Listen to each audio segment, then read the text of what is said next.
Hi, you're watching News 9's Deccan Vahini. I'm Pratibha, and if there's one movie that's making all the noise, not just in the Kannada film industry, but film industries across the country, it is Garuda Gavana Rishabha Vahana. And it's a very powerful performance. It's a story that's set in Mangaluru. It speaks of gangsters in Mangaluru, and it's backed by very, very powerful performances by Rishabh Shetty and Raj Shetty, who has not just acted in the movie but also written and directed it. He has carried the movie on his shoulders, and let's welcome him, the man of the moment, to the show. Many thanks, Raj, for joining us on this show. Congratulations for your movie. It's getting rave reviews, and rightly so. Thank you so much, Pratibha. Thank you. Okay, let me start with the first thing that comes to mind when someone mentions the movie, the title of the movie.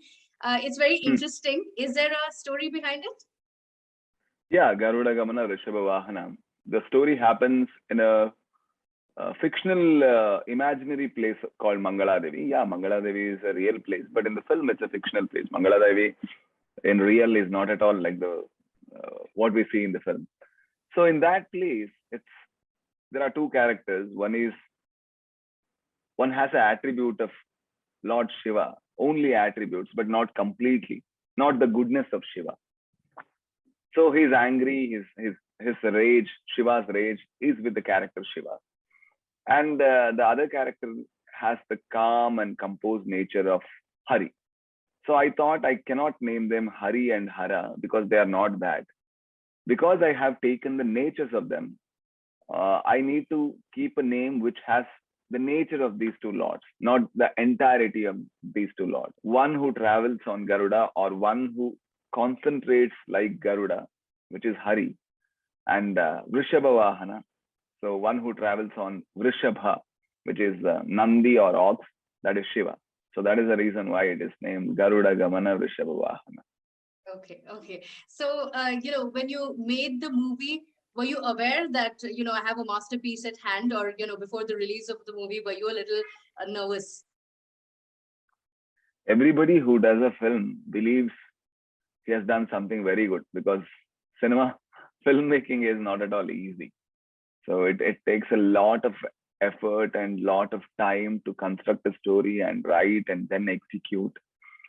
So to complete writing, you need to believe that the script is good. Otherwise, even a bad filmmaker believes that he's doing good. So even I believe the same thing. So I don't know whether I have done a good movie or bad movie, but I believed I did a good one. Yeah.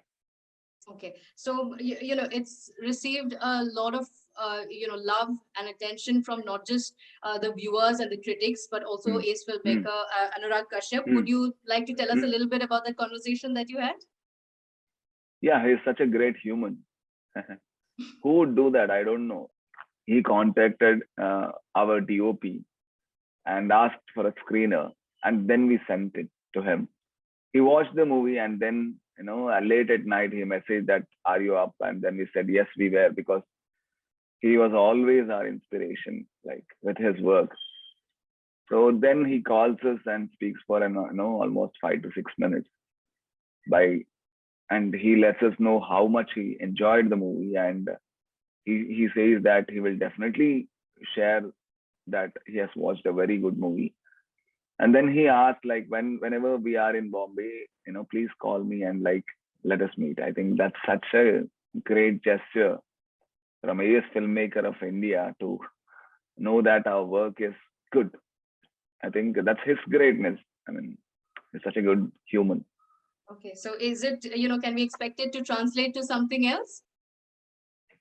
No, I don't know, because a relation is much more precious than any business. So to speak to him is much more precious than any other, making of a project. So I'm happy with what has happened, and I'm not at all thinking about like what will we do in the future or anything. Okay. So I would definitely, love to meet him and hug him. So I think that would be good.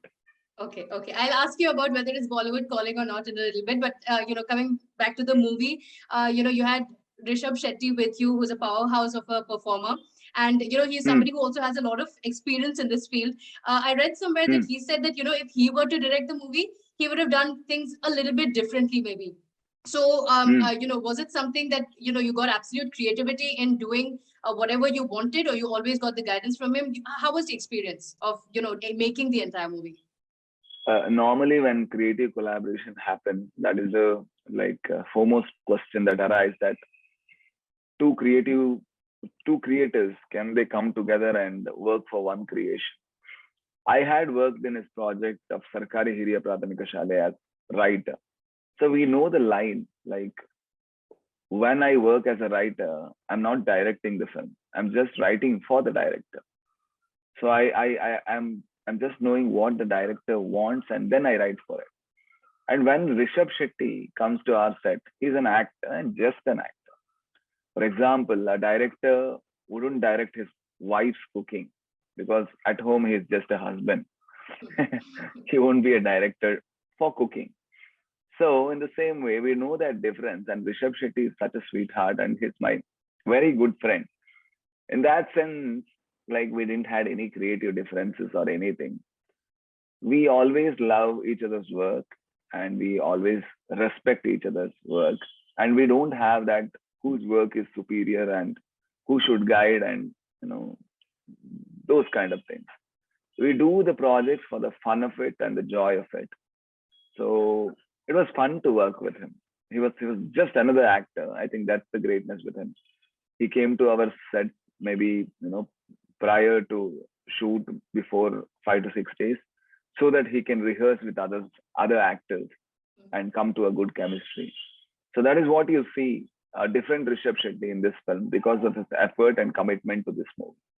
Okay, okay. Talking about your character, people have seen you, and that's one of the most lasting performances as the innocent character in On the Bhatia Kate, to suddenly now transforming completely to a character Hmm. like this. How was the experience? Was it difficult for you to make that transformation? And did you ever feel that, would people remember me from that character? Would they be able to relate to a violent character like this? I had done violent character before this, but it was in a Amachi Ambananapu, which was a good film, but it didn't work commercially well. Champa Shetty had seen that I can work as a violent uh, being as an actor. But this character, I may not even consider this character violent because he's much more innocent than what I played in Janardhan. He becomes violent in bits and pieces. Other than that, he's much more innocent than we all are. So it was actually Janardhan was a tougher character for me to play because I'm actually a lot more expressive than Janardhan, which was the character in Vandu Muttayakate. And this character doesn't hold back at all. It's not about violence, but the difference was Janardhan holds back every emotion and he doesn't want to show anything. This character don't know how to hold back anything. I think that is the biggest difference between those two characters. I always believe that like I convince people that I can play Janardhan. I'm not that. I'm an actor. So if I get a project which has some meat to it, I think I can always convince the audience that like, yeah, I'm that character too. So that is what actors should do for me. Like convince in every project that yeah, they did justice to their characters. And fortunately, it worked out well and people believed that yeah, I'm a psychopath, kind of psychopath. Okay. That's quite a statement you made there that, this was easier to play than Janardhan. But in this Hmm. performance as well, not much is expressed through dialogues or even through violence. It's a Yes, very physical performance, isn't it? Because, yes, whether yes, it is the performance, that one moment which I felt really changes the tone of the entire movie. When you look at Rishabh Shetty and you see the equations change. And that was a very yes, powerful performance. No dialogues at all. It's just expressed through yes. emotions. So, was it something you came up with? It was very important because if you had probably said it in words, I don't know if it would have had that much of an impact. Dialogues are the lamest way to shoot or make films. Like because when we have so many tools, you know, like lensing, music, eyes, acting, makeup, costume. There are 1,001 tools that you can use to convey something, metaphoric images.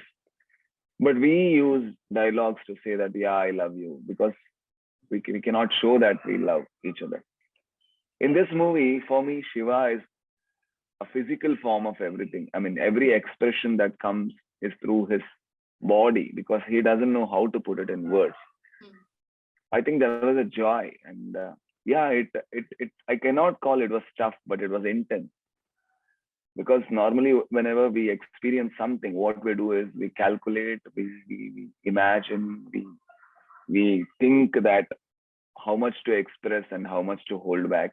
But this person, whatever goes to him, has a reaction to it.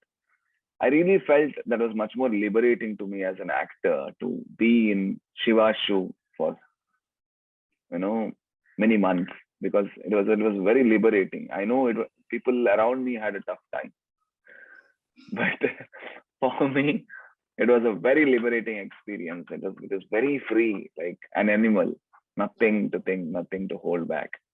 So I really like that character.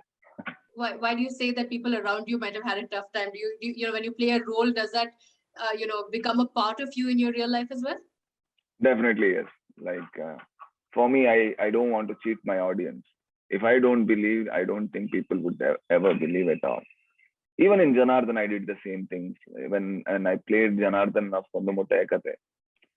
I never have a habit of wearing a formal, wearing a class, and being that, what, you know, suppressed body language, that kind of a thing. So I started putting that costume and wearing around Mangalore for almost 20 to 30 days, so that I know how he walks and how he feels. So even for that character, I had that much preparation. And whenever I after that, I realized whenever I wear a glass, my language was suddenly changing to much more polished version. Then oh my God, then I knew that okay, this character has a lot of effect on me. And then when I started playing this character, I had to leave long hair, nails, and beard. Hair, of course, I don't have. So, and wearing that slippers, and wearing his shirt, which is very loose. And he is absent in this world. He is not at all present. He's just like Lord Shiva, where he is not at all present, but he's everywhere. So I wanted to be that kind of a guy where he is not at all bothered about any attention, because he doesn't sense any attention. So when I started playing that character, my language become much more ruder than what I was actually using. And then when things around me was not happening according to plan, or people around me were messing, uh, especially in shoes, I showed all my anger on them. But the difference was, whenever I shouted, it was only for like few seconds, maybe 10 seconds maximum. After 10 seconds, it would just go. And that was such a, great understanding of a human being, because I felt, oh my God, okay, people like that are existent in this world, because they show so much anger for a few seconds, and then they are as calm as any ocean.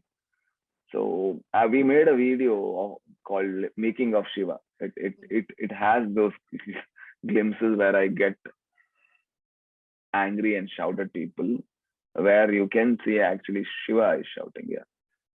Okay. Okay. So I'm sure, those on the sets would prefer you playing a Janardhan then. Okay.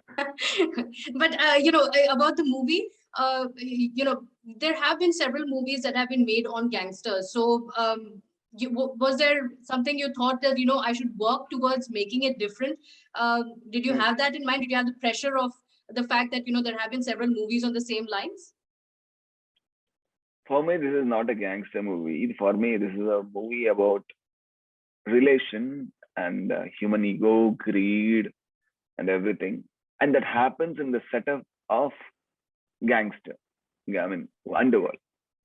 This movie might have happened in a political setup and still would have worked.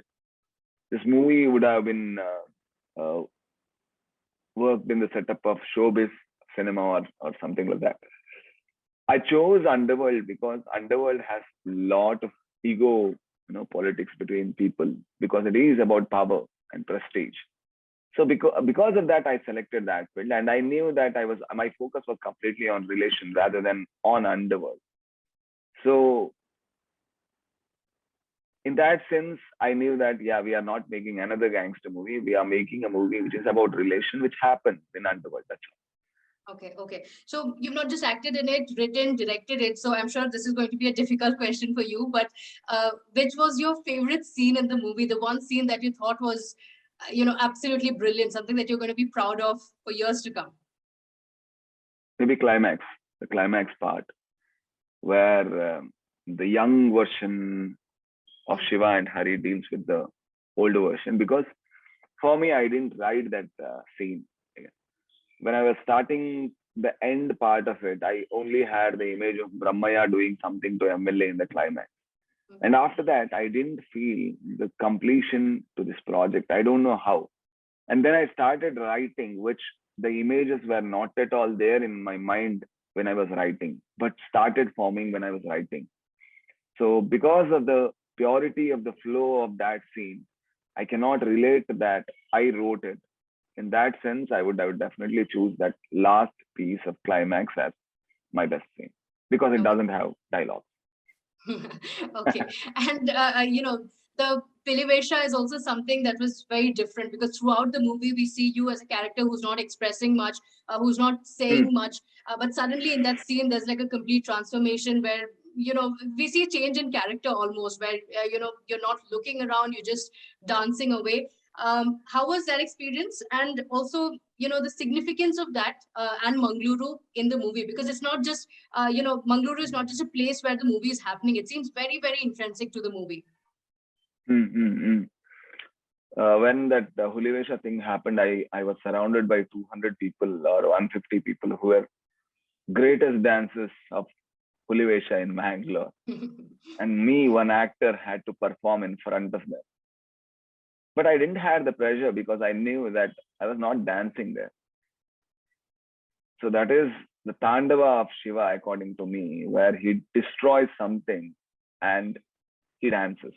Not for the fun of it, but he's in the trance where that energy destroyed something and that transcends to become a dance. So in that sense, I almost forgot everything that was around me, and I was always listening to the sound of tase, which is the instrument that is used in Hulivesha. And when I started dancing, before the first step, I couldn't dance at all because my whole body was shivering, and I was shivering, and I couldn't even keep my leg on the floor because when I was keeping the leg on the floor, I was not having the balance at all. So I tried to dance 1, 2, 3, 4 step. I tried to dance, and then suddenly, I exploded into a shout, which you see in the movie, which was not at all planned actually, which was not a planned shot at all.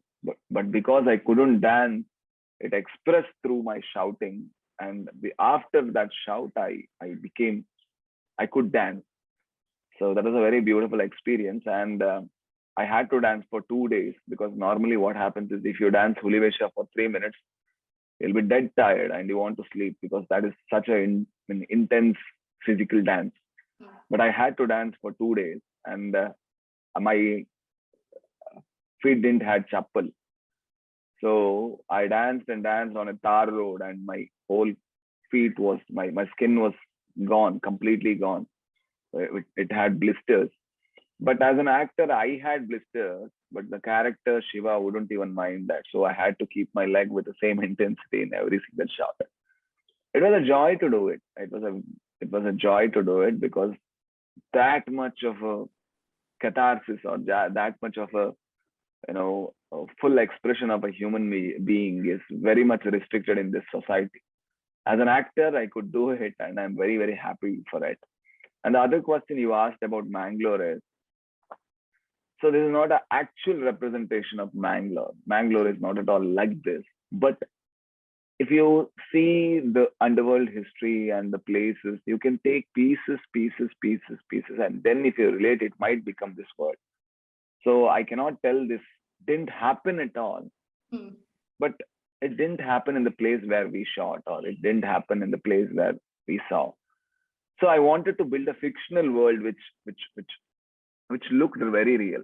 Even a Mangalorean calls me and says, "Yeah, this looks very real," only because he has seen several images of Dasara or Mangala Devi. And when I build that image and construct the story, even that constructed story becomes a part of reality to him. So, and for me, Mangala Devi was a character, a very important character in the movie, maybe more important than Shiva and Hari, because without that, this whole story wouldn't move in that way, in that lineup. So I had to shoot it well, and Praveen Sriyan, with his wide angles and wide framing, made the whole city or whole place to become a character. I think I have very good technicians like Midan Mukundan and Praveen Sriyan who make our movie much more better than what I imagined it to be. Okay, okay, that's great. So that's the experience that the viewers get. There are a few things in the movie. I just want to know if you had second thoughts about it. Firstly, violence, but you're saying there was no, you don't see violence per se in the movie. Apart from that, it has a lot of abuses, and is that something that you thought of twice? That is it something that we should, remove from the movie? And no women in the movie. There's no. In a few other movies as well, we see even if it's not an important character, usually, especially in Hindi movies, if you talk about it, there's a need for a woman character to be there. They're a part of this movie, even if it's not very intrinsic to the story itself. So, was it a Hmm. conscious decision not to have somebody for the sake of it in the movie, or did you have second thoughts about it that it's a commercial outing? Maybe I should have it. Violence and abuse. So when I'm writing a story about a gangster, I should present the world as real as it is. When I presented the world of Janardhan, which which was just his college and just his home and his romances and those kind of stuff, I never used the abuse in the film. And I never used cigarette in the film. I never used drinks in the film. I never used item song in the film. I didn't do anything because for that movie, those elements were anti and that was the forced element. So I never used that at all. So in this movie, when I started writing, I had to be very real to the character. So I had to sense how the language of those characters are. I mean, how the language is. Sorry. So when I go to their world and see how they talk, I don't edit. I don't think that my audience may feel very bad about it. My only effort is to bring the audience the experience as it is or as I have seen. So when I bring that, I don't edit by thinking that this might be very harsh, this might be very rude, this might be. If that is in that world, I would definitely bring.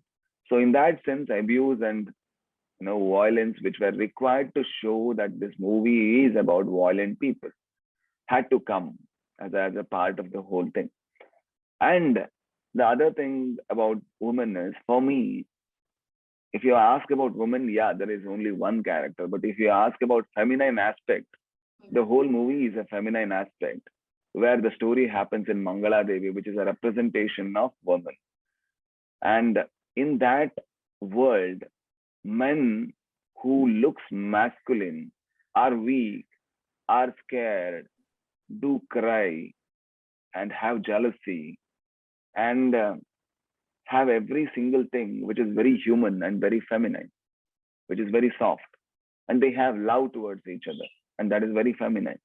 And with that, the songs have two songs have female voice in the lead, and the other two songs, one song has a very devotion towards the god, which is again feminine, and the another song has a male voice, but it is a love song, which is again feminine or again soft.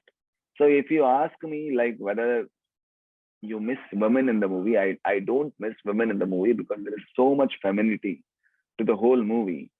And that is the reason why I didn't miss. And if I had thought that no, this movie should have a female lead, it would have been corruption to serve the audience a female character when there was no need of a female character in the movie. So that is the reason I thought like, no, this script is not demanding a character which is female. So let me not bring it. That is the thing which we do as a team. We never think that what we need to do to the audience. We think how best we can serve the story without any adulteration or corruption. So that is what we did. So fortunately, it is working well. Yeah. Okay, okay. And it's a theatrical release. Did you ever have in mind that, should I have a OTT release? Were you absolutely clear? And, did you get a chance to watch it in the theater and to see the response of the people? Yes, definitely. So this whole movie was shot in a way which was shot in a very wide, this thing, what lenses. The reason was to build a character of Mangala Devi in the film. So to serve that experience right, we always needed a very large screen and a very mass audience. I mean, who sit together and they enjoy the same emotion. So when we were doing it, we exactly were clear that OTT would definitely, this film would definitely serve well in OTT, but in theater, it might serve better. So that is the reason why, even though when we censored our movie in December, we waited for the theater to open and everything to become normal for 1.5 years almost. And then we released the movie because for us, it is about the experience. Cinema is about experience. Whatever the experience that we have created, we want that to reach to the audience. If that reaches to the audience, we always have a process of validation where we know people look at the movie and give a reaction to it, and then we know where it is, where we are right and where we are not. So I watched the first show at premiere show in Shankar Nag, and that response was very amazing. And then I was like so happy about the whole waiting process. Okay, okay. So I want to ask you how life has changed from on the Matya Kathe, to now. As a person, when you go out, do you see a lot of difference? And as a director as well, because when you just started off, I'm sure you were, you didn't know much. You were not sure of what would happen Mm, next, mm, budget constraints, mm. to now. So a personal life and as a filmmaker, how has life changed after the movie? Personal life has changed a lot. I was very much focused on cinemas when I came to Vandu Muttai Kathe as a director. But now I know that like life is much more valuable and important than cinema. So we do cinemas because it betters our life. So otherwise there is no purpose for cinema in our life at least. So that is the biggest change and realization, and that happened because of the lockdown and this whole, loneliness. So that was a very beautiful time for me, at least for the personal growth. And other than that, so there is no much change, but I'm much more. Maybe I can consider myself a mature person than what I was when Undu Muttai Kathe happened. But if you ask me this question again, I would say after 6 months, I would say the same thing. I would say that like I was not at all matured when you asked the question back then, and now I'm a little more mature. But that is the process. We always change and we always grow. I mean, I don't know whether for the good or bad, but that time will decide. But the whole journey is to better ourselves because the quality of life should bring some happiness to us. So cinema or any other medium is just a medium to help us to do that. So fortunately, it is doing right, and I definitely want this whole the attention to end as soon as possible of this movie because then I can relax and play volleyball and roam around with my dolls and be free. So I'm waiting for that to happen. Okay, okay, but you should enjoy it, because I think this is going to be there for a long time. But you were very philosophical as well when you spoke about it. So I want to ask you if you consider yourself an accidental actor and filmmaker, or do you think it was destiny? I'm accidental actor, but it's destiny too because in whenever I tried to make others act for a role which I had written, for example, in Vandu Muttai Kathe, I had almost casted 8 people for that role. I mean, I was doing audition, I was doing audition, I was doing audition, but I knew what I wanted. But I was very very stubborn that I exactly needed the same thing. Fortunately, I did that because when when I couldn't find anybody, then I had to act. Maybe that was destiny too because I was trying something because when I wrote it, everybody around me were telling that you need to act, but I was not at all acceptive towards how I look, on camera or on photos or anything. So I wanted people to look at a face which is much more, little more what better than what I have. So then slowly that I had to play that role, but because I played that role, I could accept myself as I am. So because I had so much inferiority complex about how I look and everything, and I was doing a film about inferiority, about of beauty, and still I didn't accept myself. So that was very, very contradictory, or very. Then I play that role, and that because of that role, the whole complex got eradicated or gone forever. So now I don't have any problem with my look. I'm fine with that. So in that sense, I maybe to this for this to happen, I had to act. So because it happened, and then all the gates opened where I was always blocking, and now I can accept myself as I am, and I can accept people around me as they are. So accidental actor, but destiny helped me to better my human self. Yeah, Okay, so maybe that was a personal change that happened to you as well after the movie, accepting definitely yourself. yes. Definitely yes. Definitely yes. Okay. Okay. So, as we wrap this, I want to ask you, what next? You said for some time you're just going to chill, take some time off, but your audience is going to be waiting for a lot more. So, is there something now that we've heard, I'm going to ask you this again, whether it's going to be Bollywood calling or not, because for your first movie, there was a Bollywood adaptation, but it didn't do Hmm. so well. And Hmm. that probably because there was no connect. Did you think there was something wrong with it? The It Bollywood was a bad adaptation? film. Yeah, Okay. Brutally honest. because Okay. the whole essence of the movie was about a person uh, who was not at all good looking and had that complex of inferiority. They casted a person who was handsome hunk and made him look bad. The whole idea got, people, you cannot cheat people. So maybe yeah, that is the reason. Yes. Okay. So Yeah, you were then, asking. no. So, was there any consultation with you back then? No. I don't. I want to work on one film only once in my lifetime. So Okay. I don't want to consult. I don't have any problem them ruining that movie. I don't think that no, because they have paid us enough. So that's fine, I think, because I'm done with that movie. Even with Garuda Gamana, I'm done, already done. So if you want to remake, fortunately I get paid. So and then you can do anything with the movie, because whatever I had to say, I have said in my version. So whatever you want to say in your version, you can say. I don't want to watch that movie. I don't want to think, how better it is or how worse it is. Those kind of things. I had that idea before, when Vandu Mottai Katha was happening, but I didn't watch Gujarat Saman at all. So that remake I didn't watch because I didn't like the trailer also. So then I didn't watch, and I don't want to go to any other industry of any other language as a director. The reason being, I really love languages, and languages.